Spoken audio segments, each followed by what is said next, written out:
Hello दोस्तों, आज मैं आपके लिए फोर्थ सेमेस्टर का प्रीवियस पेपर लेकर आया हूँ। दोस्तों ये पेपर सोशियोलॉजी सब्जेक्ट का है। ये आया था जुलाई अगस्त 2019 में। दोस्तों इस पेपर का सीरीज़ है बी सीरीज़। आपको पता है कि इसमें मैक्सिमम मार्क्स होते हैं 90 और पास। वीडियो शुरू करने से पहले आपसे गुजारिश है कि वीडियो को लाइक करो, शेयर करो और चैनल को सब्सक्राइब करो ताकि हर वीडियो की नोटिफिकेशन सबसे पहले आप तक पहुँच जाए। दोस्तों आइए अब हम आज का वीडियो शुरू करते हैं। Which one can be found by mere inspection. Answer है C part mode. Question number 2 हमारे सामने है। Which one is not the measure of central tendency. इसका आंसर है डी पार्ट यानी कर्टाइल डिविएशन। इसके बाद question number 3 in simple terms arithmetic mean is. इसका आंसर है ए यानी average. Fourth the series where there are two modes is called. इसका answer है बी पार्ट यानी बाई मॉडल। इसके बाद question number 5 the mathematical formula for ungrouped data mean is. Mean के लिए कौन सी फार्मूला होती है अनग्रुप्ड के लिए?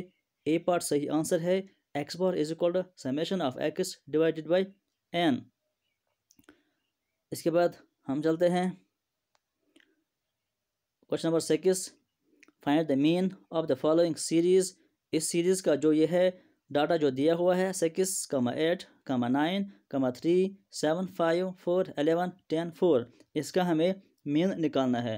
दोस्तों मीन निकालने के लिए आपको पता है इन सब को सम करना है पहले, उसके बाद डिवाइड करना है। दोस्तों जब आप इसका सम करेंगे वो आता है आपका 67। फिर जब आपको इसको डिवाइड करेंगे कि कितने नंबर्स हैं, ये 10 नंबर्स हैं, तो आंसर आएगा बी पार्ट यानी 6.7। इसके बाद हम चलते हैं नेक्स्ट क्वेश्चन पर। Question number 7 the formula for mean in continuous series is. Continuous series के लिए मीन का फार्मूला क्या है? वो है A part X bar is equal to summation of F into X divided by summation of F. Question number 8 find the mode of the following series. ये जो series यहाँ पर दी हुई है इसका हमें मोड निकालना है। दोस्तों मोड निकालने के लिए आपको पता है कि हम इसको पहले अरेंज करते हैं, उसके बाद हम देखते हैं कि कौन सा ज़्यादा टाइम्स रिपीट हुआ है, वही इसका मोड होता है। यहाँ पर आप देखिए जो 2 है वो 3 टाइम्स आया है, तो इसका मतलब है कि इसका मोड जो है 2। उसके बाद हम चलेंगे नेक्स्ट क्वेश्चन पर। क्वेश्चन नंबर 9 हमारे सामने यहाँ पर है। It is a middle value in a series of values that divides distribution into two equal parts। कौन 2 इक्वल पार्ट्स में डिवाइड करता है सीरीज को? ये आप सबको पता है कि मीडियन होता है वो। उसके बाद question number 10 find the median of the following series. इसका मीडियन क्या निकलेगा? जो यहाँ पर है मीडियन के लिए आपको पता है कि पहले इसको अरेंज करेंगे, अरेंज करने के बाद जो सेंट्रल वैल्यू अगर ऑड सीरीज होगा तो उसको वो मीडियन होगा, लेकिन अगर इवन सीरीज है तो बीच के 2 वैल्यू का हम एवरेज निकालेंगे। तो इसका आंसर उस हिसाब से आता है बी पार्ट यानी 5.5। तो 5.5 इसका आंसर हो गया। हम चलते हैं क्वेश्चन नंबर 11 पर। The formula of the median is. Median की फार्मूला कौन सी है? इसका आंसर है A part M is equal to L1 plus n/2 minus C F यानी cumulative frequency divided by frequency into C I यानी class interval. 13 mode is represented by symbol. Mode को किससे हम डिनोट करते हैं? Z से हम मोड को डिनोट करते हैं।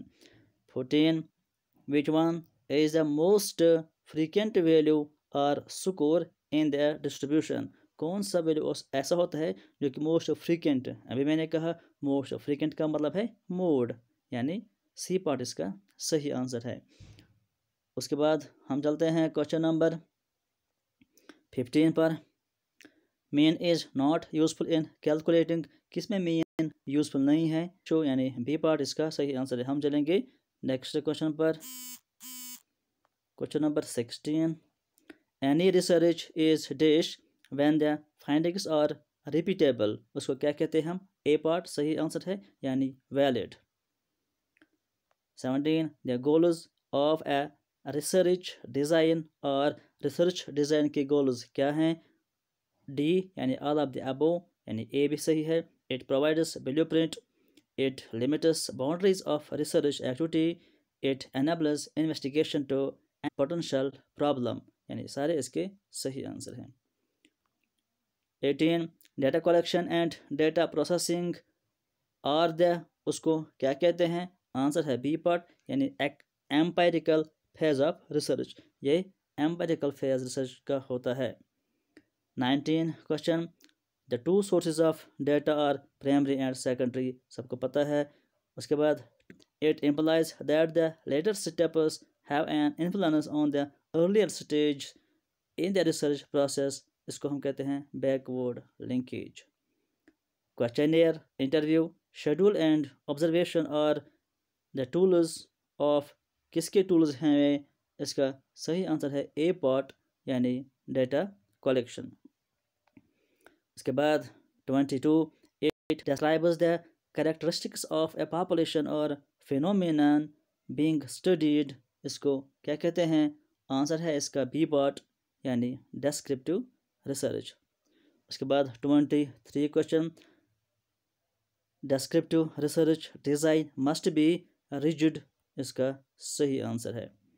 हम चलेंगे 24 क्वेश्चन पर।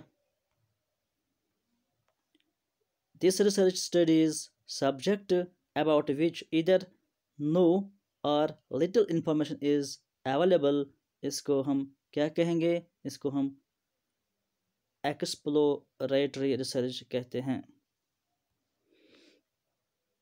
Question number 25, non probability sampling is used in, किसमें नॉन प्रोबेबिलिटी सैम्पलिंग यूज होती है?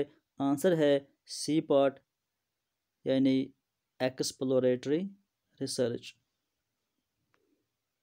26 question, which type of research involves critical thinking, answer है D part, analytical research. 27 analytical research includes, answer है C part, meta analysis. 28 this research is used to study the functioning of organisations to assess the existing policies and programmes of institutions, इसका answer है A part, यानी evaluation research. 29 descriptive and exploratory studies are often, इसका answer है A part, यानी cross sectional studies.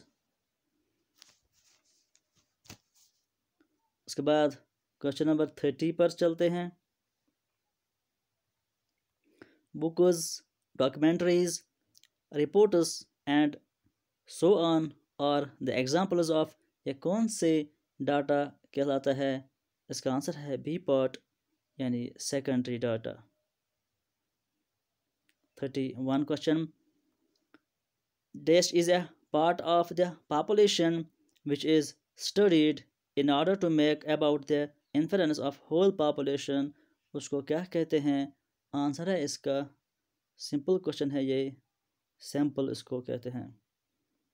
Next question 32, the important principles of sampling are, sampling का जो important principal है वो क्या है?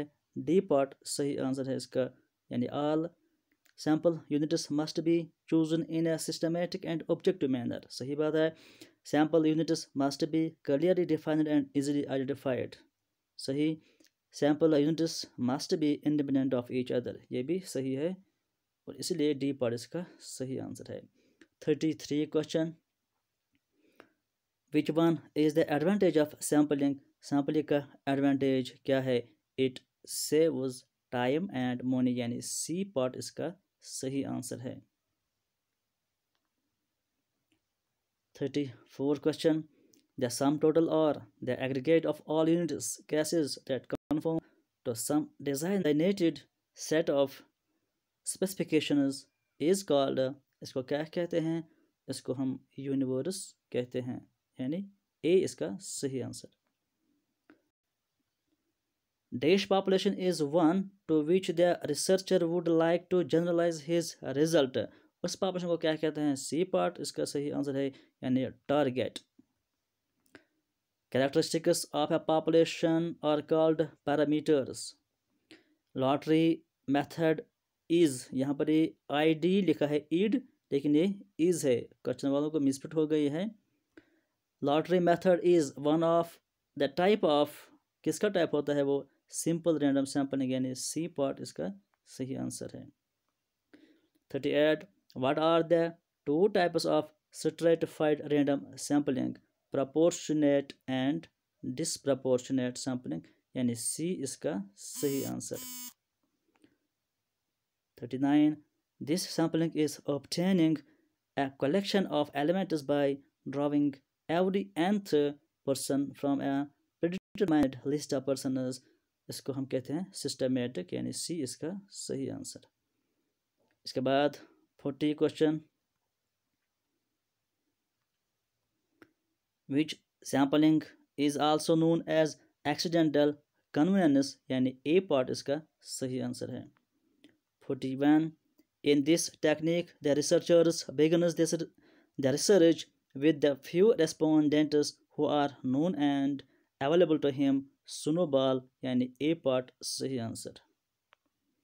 Question number 42 which one is या और the types of a non probability sampling, non probability sampling का इनमें से कौन सा टाइप है, ऑल और नॉन प्रोबेबिलिटी। कन्वेनियंस भी नॉन प्रोबेबिलिटी है, वॉलंटियर भी है, पर्पसिव भी नॉन प्रोबेबिलिटी सैम्पलिंग है। 43 complete list of subjects to be studied is available in, किसमें कंप्लीट लिस्ट होता है, इसका आंसर है बी पार्ट, यानी probability sampling. 44 question the following is और the advantages of code sampling, कौन सा कोड सैम्पलिंग का एडवांटेज है, इसमें से इसका आंसर है D part. It is less costly than other techniques, it does not require sampling frame, it is relatively effective, ये सही है कोटा सैम्पलिंग के लिए। 45 the advantages of simple random sampling और सिंपल रैंडम सैम्पलिंग का advantage क्या है, C part इसका सही आंसर है। सी में कौन कौन सा आता है, फर्स्ट, सेकंड एंड फोर्थ है, यानी फर्स्ट भी सही है, all elements have equal chances being selected, और दूसरी भी सही है, यानी knowledge of population needed in advance is minimal. उसके बाद जो है फोर्थ, इजी टू एनालाइज, यानी थर्ड इसमें नहीं आएगा। इसके बाद हम चलते हैं 46 क्वेश्चन पर। Dash is based on observation and reasoning and not on speculation, इसका आंसर है A part, empirical knowledge. 47 pure research is also called both A and B, basic research भी इसको कहते हैं और फंडामेंटल रिसर्च भी कहते हैं। 48 in comparative research a researcher, comparative research में एक रिसर्चर क्या करता है, इसका आंसर है बी पार्ट, बी में आता है फर्स्ट, सेकंड एंड थर्ड, यानी फोर्थ के बगैर जो है सब इसमें आते हैं, फर्स्ट भी आएगा, सेकंड भी आएगा और थर्ड भी आएगा। उसके बाद हम चलेंगे 49 क्वेश्चन पर। The method in which data is collected quantitatively, किसमें क्वान्टिटेटिवली, इसका आंसर है स्टेटिस्टिकल मेथड, यानी सी पार्ट इसका सही answer. 50th question research always starts with a question, यानी डी इसका सही होगा। Who said research is nothing but a blind date with knowledge, Will Harvey, यानी ए इसका सही answer. 52 what is the main objective of the social research, social research का क्या main objective है, इसका आंसर है D part, to find new facts, ये भी सही है, टू वेरीफाई ओल्ड फैक्ट्स, ये भी सही है, to build a sound theory, ये भी सही है। हम चलेंगे 53 क्वेश्चन पर। Dash means whether any research has been done और नॉट ऑन दिस टॉपिक, इसको कहते हैं हम literature review.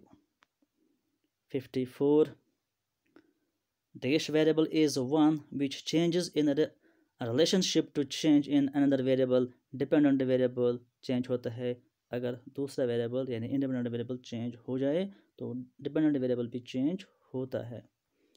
The main purpose of theory is, theory का मेन पर्पस क्या होता है? इसका सही आंसर है डी पार्ट, यानी बोथ ए एंड बी। एक का मतलब क्या है? अंडरस्टैंडिंग, और दूसरे का नाम है prediction. It is a hypothesis of no relationship. Hypothesis of no relationship किसको कहते हैं हम? नल हाइपोथेसिस, यानी B part. 57. Which strategy is associated with scientific realism that makes distinction between real, actual and empirical domains of events? इसको क्या कहते हैं हम? इंडक्टिव स्ट्रेटजी इसको कहते हैं। उसके बाद हम चलते हैं 58 पर। Dash is a small scale replica and a rehearsal of the main study pilot survey, इसको हम कहते हैं। 59. Observation is one of the tools of observation। का ऑब्जर्वेशन कौन सा टूल होता है? वो डाटा कलेक्शन का टूल होता है, यानी सी पार्ट इसका सही आंसर है। 60 question. Dash is largely used for literate population, उसको हम क्वेश्चनियर कहते हैं, जो लिटरेट पॉपुलेशन के लिए यूज़ होता है डाटा कलेक्शन के लिए। दोस्तों आज के इस वीडियो में इतना ही, मिलते हैं अगले वीडियो में कुछ नई जानकारी के साथ। Thank you.